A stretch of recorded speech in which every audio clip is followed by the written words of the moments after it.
substitute for House Bill 4145 relating to carrier use of a handgun or deadly weapon. Second reading of the bill. Are there amendments to the bill? Yes, sir. The Committee on the Judiciary moved to amend the bill by striking out everything after the enacting clause and inserting in lieu thereof the following. Senator from Oregon.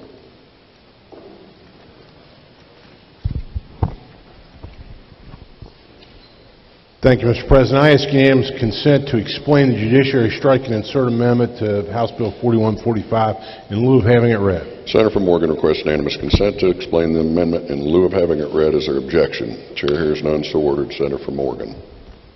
Thank you, Mr. President, and let the members know in advance that we should not be under any illusion that it will be quicker for me to explain it than to have it read.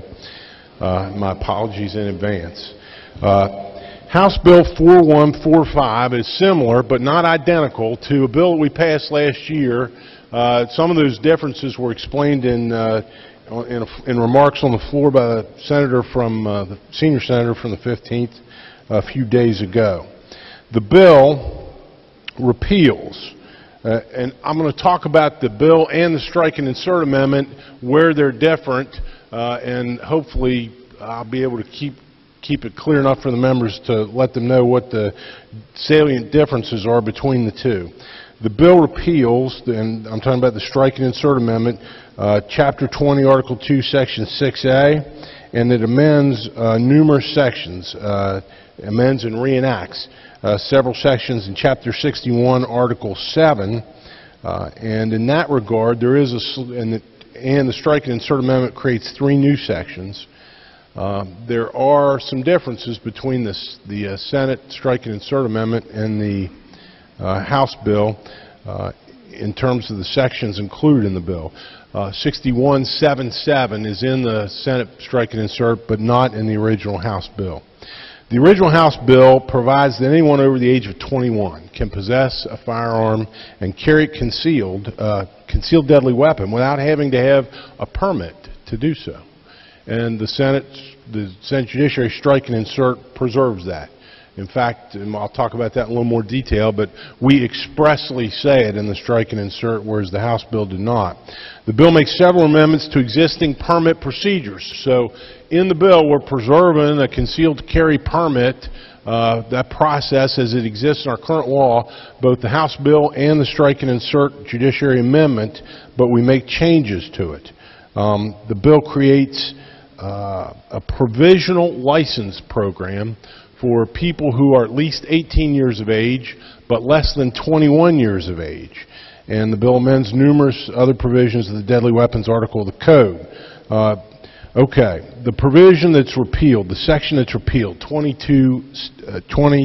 Article 2, Section 6A, that's a section in current law that allows anyone to carry a concealed handgun for self-defense purposes while afield hunting, hiking, camping, or in a motor vehicle. It's deleted because, if this bill passes, that's unnecessary.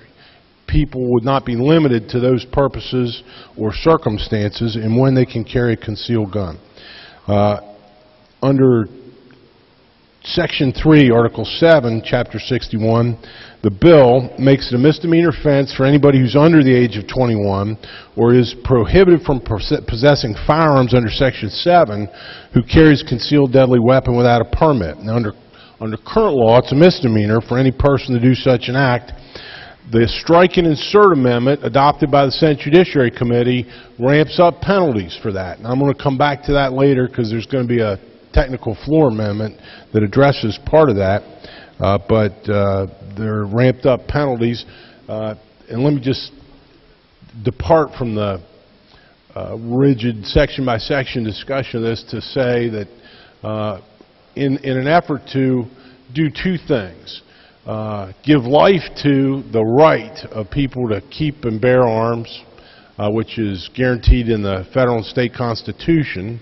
The bill relieves people over the age of 21 from having to have a permit. But to address the concerns that were made by law enforcement and others, what we've done is we've ramped up, and I'll discuss them in a minute, some penalties and have created new offenses to deal with bad guys who have guns, people who aren't supposed to have guns who do. Under Section 4, there's a requirement added that a permit applicant be a United States citizen or legal resident and a resident of West Virginia, the county in which the application is submitted. Now, under current law, the applicant need only be a resident of West Virginia and the county in which the application is submitted. So that is part of our strike and insert amendment. Under Section 4D4, the bill requires that any certification of training submitted to acquire a permit include the instructor's name, signature, and NRA or state instructor identification number. One of the concerns that law enforcement expressed to us that we tried to address in this measure is that they don't know the validity. They're not able to tell the validity of the people who are doing these certifications of training. So this is a part of that that's designed to address that. Under Section 4H, requires that all duplicate license cards are to be uniform across all 55 counties of the state. Uniform in size, appearance, and information, and feature a photograph of the license. So, and this duplicate license card is to be designed and prepared in cooperation between the state police and the West Virginia Sheriff's Bureau of Professional Standards. So, as members know, we have 55 counties in the state, and there is right now, and this was another of those issues that was raised by law enforcement with whom we worked and negotiated and tried to develop aspects of this bill to make it better. So there would be a uniformity in the card that people are issued when they have these concealed carry permits. Under Section 4R, the House bill that came to us had a tax credit in it. And the Senate Judiciary Strike and Insert Amendment eliminates that completely. Not because we think thought it was a bad idea, but rather that when we started to discuss this with the chairman of the House Finance Committee, we realized that it could blow a several million-dollar hole annually in the state's general revenue budget. So that the House bills that came to us, which had that tax credit in it, that was stricken by the Senate Judiciary Committee. The bill creates Section 6174A, which is newly proposed, and it provides for the provisional license for people who are 18 to 21. The requirements and procedures for this provisional license under this section are the same as for obtaining a regular license. However, the application fee for the provisional license is only $15, reduced. Section 6 in Article 7 provides for exceptions to the prohibitions regarding carrying concealed deadly weapons. There's a new subsection C regarding a Law Enforcement Safety Act. That was in the House bill. The Senate Judiciary Committee stripped that from the bill for the reason that, one, we thought there were some technical problems with it, but two, we've already passed the bill. Do you remember the bill number? We passed Senate Bill 201, which addresses all those things already. The Senate has, and that bill is in possession of the House, and it wasn't necessary to any of the sections that are in this House Bill 4145 or the strike and insert. Okay. The bill, as it was passed by the House, did not amend Section 7 of the Dangerous Weapons Act. Our strike and insert amendment does. First of all, it makes it clear in black and white language that anyone over the age of 21 who's not prohibited by law from having a firearm is permitted to carry concealed without a permit. It also defines new offenses. We define a new offense, make it a felony to carry a concealed deadly weapon by anybody who's prohibited under Section A from having a deadly weapon. Anybody who's prohibited by federal law or state law from having firearms. It's a felony punishable by up to 3 years in prison, a fine of up to $5,000. It also provides that anyone who's prohibited by subsection B is guilty of a felony, and that's a 10-year felony, and it's up to $10,000. And that's somebody who's convicted of a felony as a result of a crime of violence. Convicted of a violent felony or certain drug offenses. And so what we're doing, if we adopt this, is we're saying, look, while law-abiding citizens have the right, they clearly have the right, and it's a right enshrined by the Constitution, to have weapons, to carry them concealed, if a person who is prohibited by law from having weapons straps one on, carries it concealed, he or she is going to prison for a very long time. That was our effort on that. And I think that's the distinction we need to be drawn in this. Section 11A2B provides exceptions for the prohibition of possessing firearms on school buses, education facilities. The bill adds probation officers to the list of exemptions. In other words, the bill, if we adopt it, will allow courts' probation officers to carry their weapons onto school properties. We create a new section. This is in the House bill and the Senate Judiciary Strike and Insert, Section 15A, which provides enhanced penalties for the use of a firearm during the commission of a felony. So we're ramping up the penalties on those. The Senate Judiciary Strike and Insert says that it's a felony for any person who uses or presents a firearm during the commission of a felony, which is punishable by up to 10 years in prison. And these new offenses that we're describing and laying out make clear, or try to, that they are in addition to any and every other offense that could be prosecuted under the provisions of the state code. We had a new section 17 which provides for construction of the article, and it's very short. It says that nothing in the article shall be construed. Let me get to it. I'll read it. It doesn't take very long. Nothing in the article will be construed to abrogate or modify the statutory provisions and common law decisions related to defense of self or others. So we always want to do that. This legislature, prior to my arrival here, but has passed some self-defense, castle doctrine, they go by various names, laws in certain areas. There's a whole body of common law jurisprudence been developed over centuries relating to the right of people to use a firearm to defend themselves or others. And all that does, that language is designed to make clear we're not trying to alter any of that. So that's sort of a rough outline of what the original House bill did and the Judiciary Strike and Insert Amendment. And I know or believe there are going to be amendments offered to this amendment, but I will pause there, Mr. President, and yield for questions or others to join the discussion.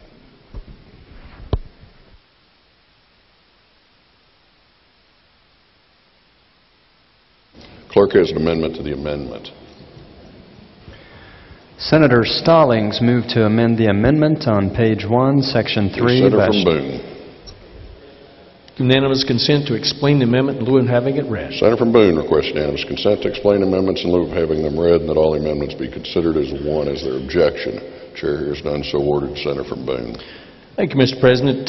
This amendment basically would require a citizen of West Virginia to present a valid ID to the sheriff's office of someone that's over 21 and pay a $5 lifetime fee.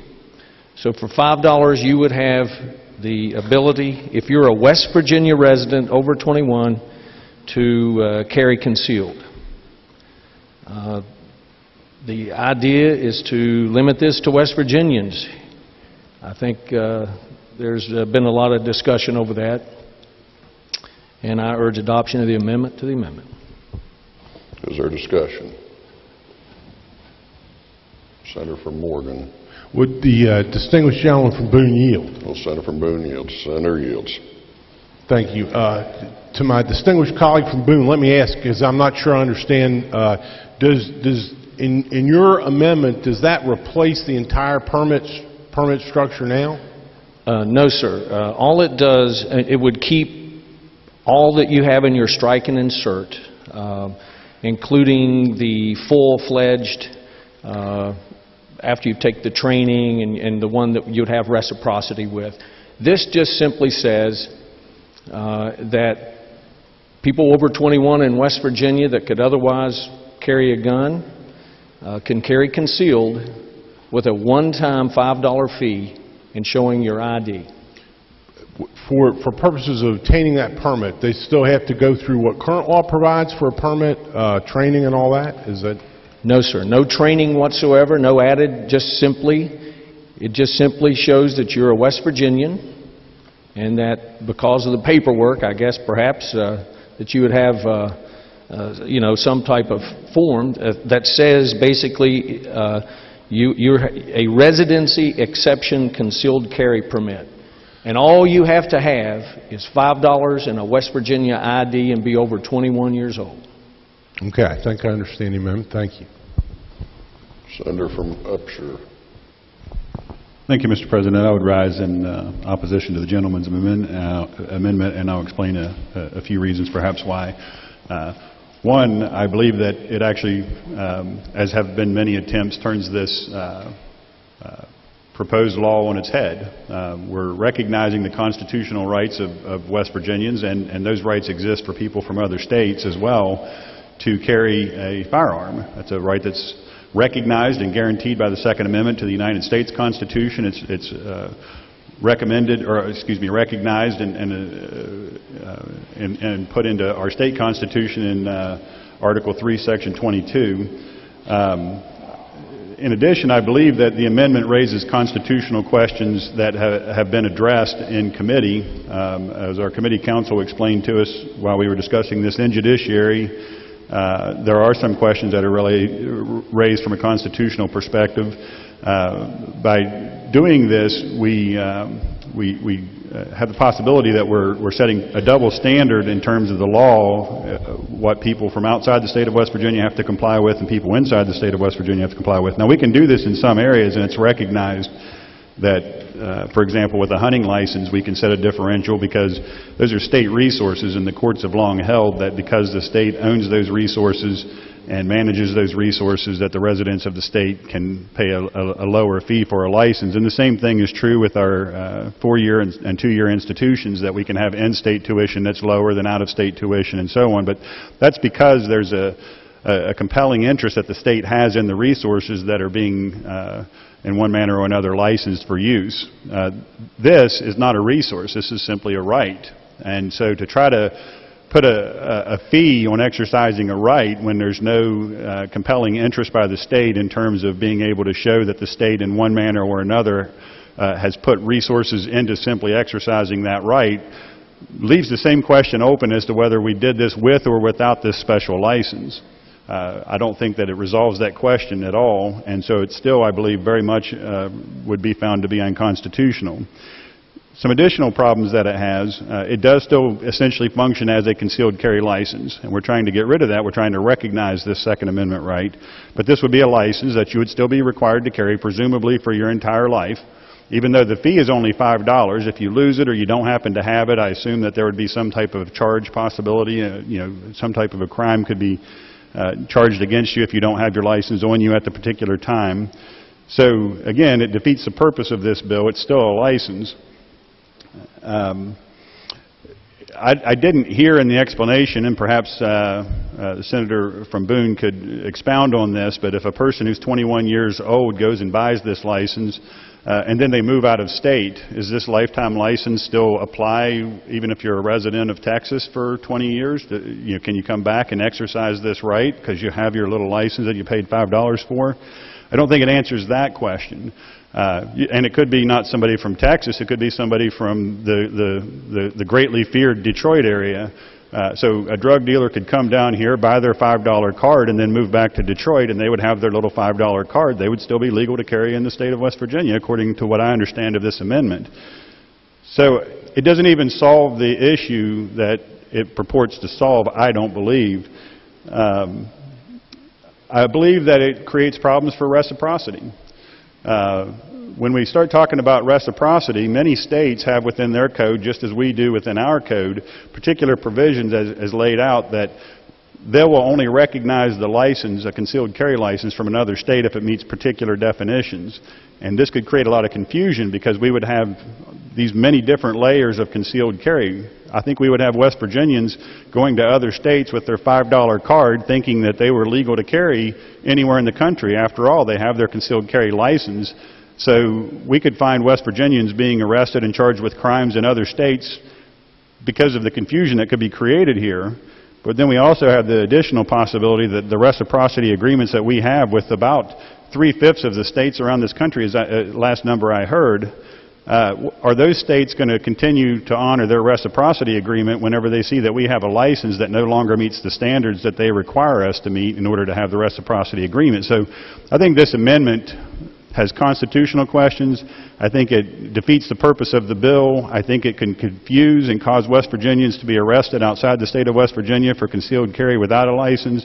And I think it could throw into turmoil our own reciprocity agreements with states around the country. And for that reason, I would urge the rejection of the amendment.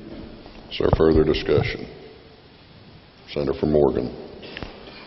Thank you, Mr. President. I also rise in opposition to the amendment offered by my distinguished colleague from Boone County. You know, when we gabbled in this morning, what was going on right now, may still be going on, maybe it's over now, was the funeral mass for Justice Scalia at the Shrine of the National Conception in Washington, D.C. And so it's hard for me to think about this or talk about any of these issues without thinking about him and his service on the court and his decisions, including those related to this issue, firearms. He was, in my opinion, the greatest jurist ever in the history of this republic to sit on the Supreme Court bench. In the Heller case, in 2008, he discussed the Second Amendment. We talk about the right to keep and bear arms granted under our Constitution. Well, it's not granted under our Constitution. The Second Amendment to the United States Constitution does discuss the right to keep and bear arms, but as the gentleman from Upshur pointed out on the floor the other day, and as Justice Scalia said in the Heller decision, we put the cite in the record,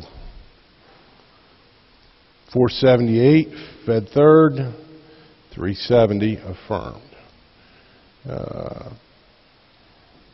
Justice Scalia talked about the Second Amendment, and he said, we find that the elements of the Second Amendment together guarantee the individual right to possess and carry weapons in the case of confrontation. This meaning is strongly confirmed by the historical background of the Second Amendment. We look to this because it has always been widely understood that the Second Amendment, like the First and Fourth Amendment, codified a pre-existing right. The very text of the Second Amendment implicitly recognizes the pre-existence of the right and declares only that it shall not be infringed. In other words, it's a right, it's a human right. It's a right of every American, and it doesn't come from the Constitution. What the Constitution did is said nobody can infringe upon it. So our bill, you know, if you think about it, what other fundamental constitutional right is there that we have for which we have to pay money to the government to exercise? Even if it's only $5, and I understand the $5 is $5. The purpose of this bill, one of the purposes of this bill, is to give life to the right that exists. It's a right you don't have to pay for, right? We don't pay money to go vote. That was tried in places and ruled to be unconstitutional, to make people pay to be able to vote, or to speak freely, to engage in debate, to chase their legislators and petition for redress of their grievances. These fundamental constitutional rights exist. They're guaranteed in the Constitution. And the citizens of this state are not required to pay the government to have their constitutional rights, even if it's only $5. I urge rejection of the Senator's amendment. Is there further discussion? Recognize the Senator from Boone to close. Thank you, Mr. President. And again, those points are well taken. There's certainly no attempt at tramp on the Second Amendment right. This was simply a goal to have this be West Virginians being able to carry. I have a lifetime hunting and fishing license here that I've carried since 3/12/1990. I think the $5 is simply to be able to produce the document. Otherwise, I urge you to vote for the amendment. Thank you. The question is on the adoption of the amendments to the amendment offered by the senator from Boone. All those in favor will say aye. Those opposed will say no. The noes appear to have it. The noes do have it. I declare the amendment rejected. Clerk has another amendment to the amendment. Senator Romano moved to amend the amendment on page 1, section 3, Senator from subsection. Harrison. Mr. President, I request unanimous consent to explain the amendment in lieu of having it read. Senator from Harrison requests unanimous consent to explain the amendments in lieu of having them read, and that all the amendments be considered as one. Is there objection? Chair hears none. So ordered. Senator from Harrison. Ladies and gentlemen, my amendment is very simple. It limits this privilege, this exercise of a constitutional right in this state, to bona fide citizens of this state. I ask you to use your common sense. We've considered other amendments to this bill. As you all know, I'm a stalwart Second Amendment advocate. I'm a gun owner. I have a concealed weapons permit. But we have to exercise common sense. And this is simply a measure that will cost no more, will not impede our citizens from carrying concealed weapons without a permit. But what it does stop is people walking across our border, the borders that we cannot cross and carry without a permit, and prevents them from taking advantage of our law. This is a constitutional amendment, and I would urge you to vote it, to exercise some common sense in this bill we're about to pass. Is there discussion? Senator from Morgan. Thank you, Mr. President. I rise in opposition to the gentleman's amendment. This was, I believe, considered in our committee deliberations and rejected by the committee. There's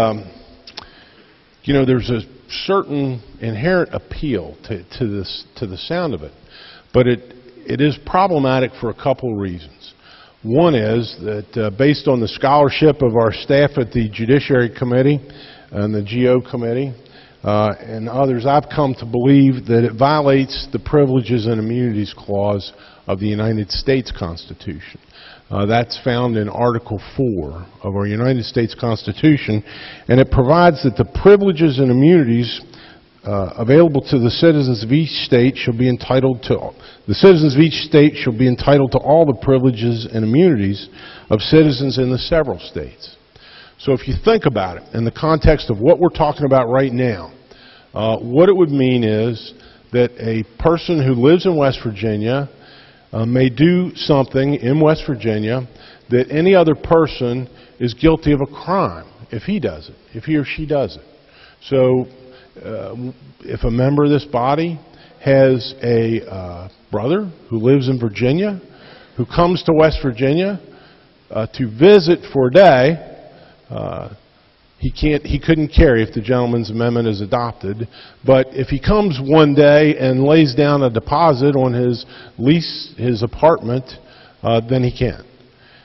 It's a distinction that makes no sense. If this is adopted, what it will mean is West Virginia citizens are being given immunity for something that is a crime for conduct conducted by a person who lives in any other state in the United States. So in that sense, I believe it would violate the Privileges and Immunities Clause of the United States Constitution. And we've been scouring Westlaw and Nexus and Lexis for cases precisely on point, and there aren't any. We haven't found one yet. We may, because as we know, we're moving toward 7 or 8 states now which have adopted permitless carry statutes, concealed carry, some of which have, and I will concede it because I know if I don't, the gentleman from Harrison County is going to get up and ask me anyway. Some of the states have tried to impose those requirements, that the limitations to residents only. But so far as we can tell, none of those has in the context of a court challenge, been framed up and worked its way through the court system yet.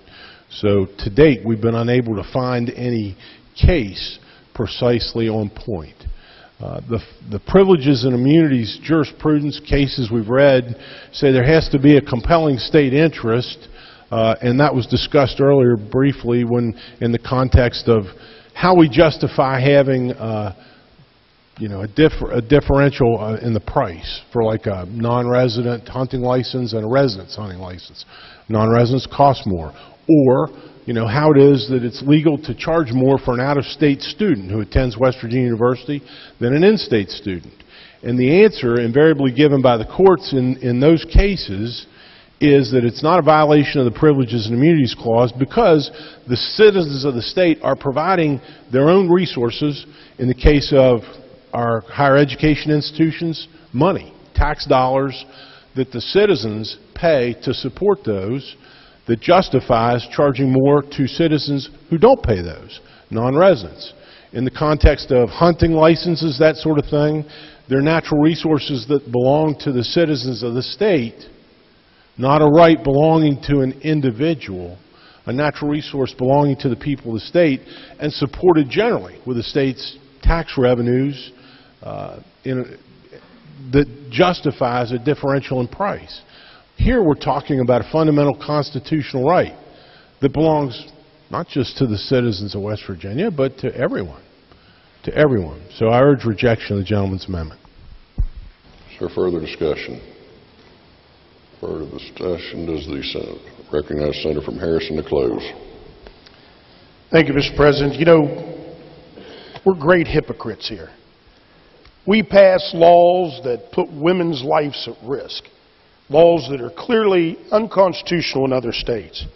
We're passing laws that take away West Virginians' right to keep and secure their own property.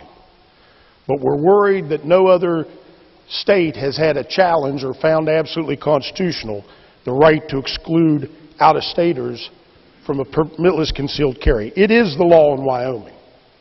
It is the law in Wyoming. You cannot be an out-of-stater and carry permitless in that state. You know why? Because it's common sense. There's a whole bunch of responsibilities they put on permitless carry in the other states. We adopted almost none of them. But it's already the law in West Virginia that unless a cousin from Virginia has a permit, that they cannot carry in this state.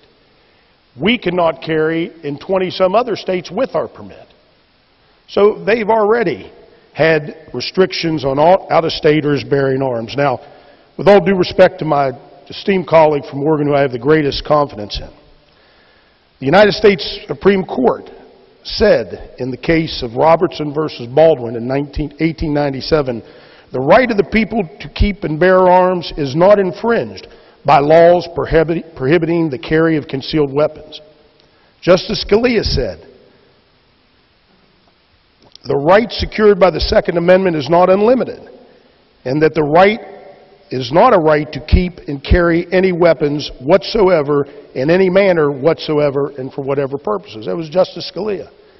I'm not trying to stop permitless carry. I would have liked to have seen some more common sense injected into it. The majority didn't believe that was appropriate for whatever reasons. But this is a common sense amendment to this bill. If you noticed in the paper today, 7 people were arrested down in Huntington on drug charges.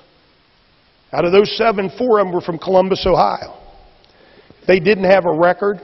They could carry a concealed weapon under this law. If the police officer who found the concealed weapons in the folks from Columbus, Ohio's belt or in their car, they would not be able to look in the trunk to see if there were drugs. If there was contraband being brought into our state to sell to our kids, to sell to our neighbors and our friends. And the result is going to be every person who comes across that border is going to have a gun in their belt. Common sense. I urge you to vote for this amendment. I urge you to move forward and let's get off of this business and try to attend to the business of the state. Thank you. Questions on adoption of the amendments to the amendment offered by the senator from Harrison? All those in favor will say aye. Aye. Those opposed will say no. Noes appear to have it. The noes do have it. I declare the amendment rejected. The clerk has another amendment to the amendment. Senator Trump moved to amend the amendment on page 19, section 7, Senator line Morgan. 60. Thank you, Mr. President. I ask unanimous consent to be able to explain this amendment and have it be considered as a single amendment in lieu of having it read. Senator Morgan requests unanimous consent to explain the amendments in lieu of having them read and that all the amendments be considered as one. Is there objection? Chair hears none, so ordered. The Senator from Morgan. Thank you, Mr. President, and my apologies to the membership and the committee. This one got away from me. I should have caught this in committee. This amendment is keyed to Section 7, Article 7 that we pull into the bill. That's the section of the code that delineates who are prohibited people, who's not allowed to have, carry, possess a firearm in West Virginia. And in that, in an effort to make it clear that we're going to be serious and deal seriously with anybody who is prohibited by law from having a gun, we define new offenses.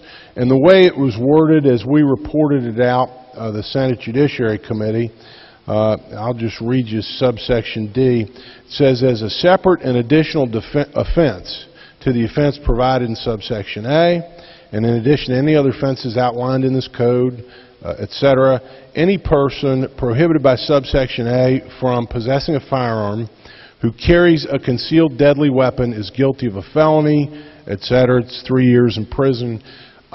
This amendment will change the word deadly weapon to firearm so that we're not making a 3 and 5 year, 3 year and 10 year felonies for somebody who has a pocket knife in his pocket. These new offenses apply to prohibited people who have firearms. I urge adoption. Is there discussion? If not, the question is on the adoption of the amendments offered by the Senator from Morgan. All those in favor will say aye. Those opposed say no. The ayes appear to have it. The ayes do have it. Declare the amendments adopted. Is there further discussion on the amendment offered by the Committee on the Judiciary as amended? If not, the question is on the adoption of the amendment offered by the Committee on the Judiciary as amended. All those in favor will say aye. Those opposed say no. The ayes appear to have it. The ayes do have it. I declare the amendment adopted. Are there further amendments to the bill? No, sir. If not, the bill be advanced to